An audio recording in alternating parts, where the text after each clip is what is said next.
वित्त मंत्री निर्मला सीतारमण ने 2021-22 के आम बजट में देश के गांव, गरीब और किसानों के कल्याण और विकास के लिए कई तरह के बजटीय प्रावधान किए हैं।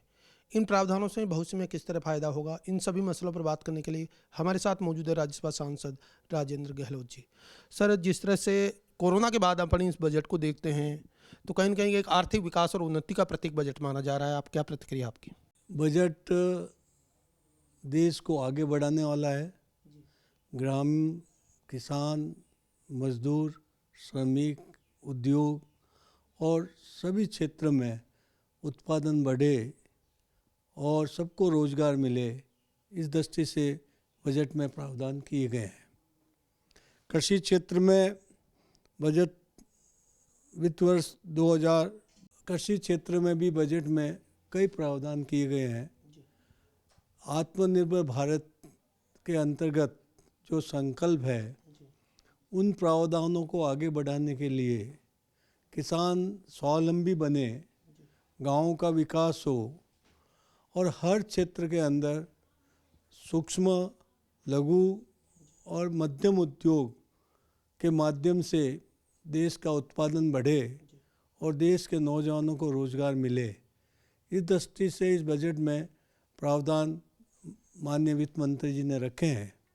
मेरा यह सोचना है कि प्रधानमंत्री आदरणीय नरेंद्र मोदी जी के नेतृत्व में देश सभी दिशाओं की ओर आगे बढ़ रहा है। किसान आंदोलन कर रहे हैं, मंडी का मामला हो, एमएसपी का मामला हो और अन्य तरह की जो सहूलियतें हो, ये सब चीज़ें सरकार ने इस बजट के जरिए एक तरह से जनता के सामने रखी हैं। तो अब क्या लगता है, किसानों को जो भ्रम था या उनको गुमराह किया गया था, वो उनका दूर हो जाना चाहिए?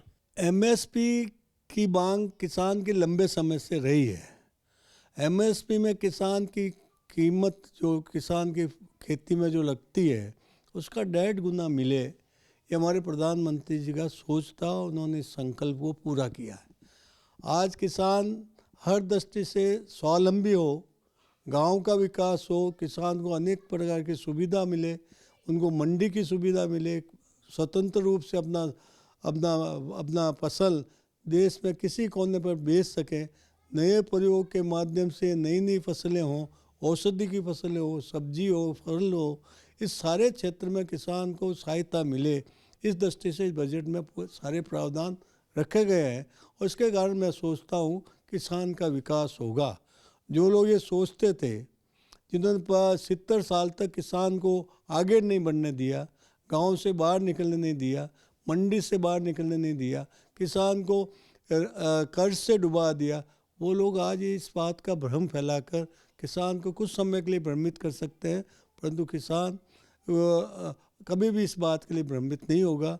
तो ये थे राज्यसभा सांसद राजेंद्र गहलोत, जिनका मानना है कि आम बजट 2021-22 में किए गए बजटीय प्रावधानों से न केवल देश के गांव, गरीब और किसानों का कल्याण होगा, बल्कि आंदोलनकारी जो किसान हैं उनको इन बजटीय प्रावधानों के बाद जो भ्रम है वो भी कहीं न कहीं दूर होगा।